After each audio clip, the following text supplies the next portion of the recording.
सरपंच संतोष देशमुख हत्या प्रकरण आणि या प्रकरणी आता आरोपींवर मोक्का लागल्यानंतर सीआयडी तपास अधिकारी बदलण्यात आलेले आहेत। अप्पर पोलीस अधीक्षक किरण पाटील नवे सीआयडी तपास अधिकारी असतील।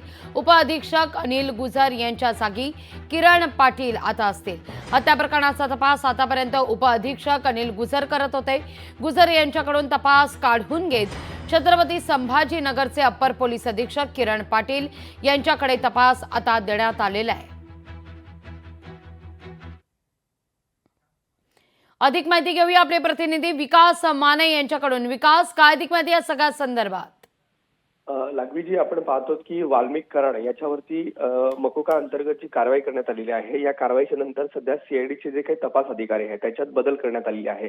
जे गुजर नामक अधिकारी आहेत ते तपास यंत्रणेत असणार आहेत, कारण की त्यांच्याकडे सध्या जो काही अॅट्रॉसिटीचा गुन्हा होता त्याचा तपास देण्यात आलेला आहे। यापूर्वी जे गुजर आहेत ते खंडणी प्रकरणात देखील तपास करत होते, मात्र आता सध्या जर पाहिलं तर वाल्मिक कराडावरती जो मकोका लावण्यात आलेला आहे त्याच्यानंतर आता या संपूर्ण प्रकरणाचा जो तपास आहे तो आता जे पाटील आहेत ते करणार आहेत।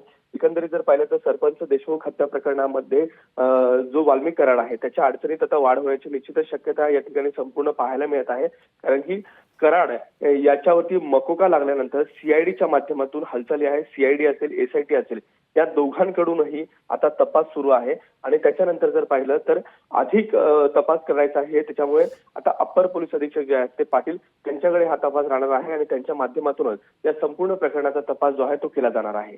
लागवीची निश्चित विकास, तुम्ही असेच आमच्या सोबत जोडले राहा। पुढची देखील बातमी या संदर्भातली आहे ज्यावर तुमच्याकडून अपडेट घ्यायचे आहेत। लोकशाही मराठी ऐका, पहा, जागरूक रहा।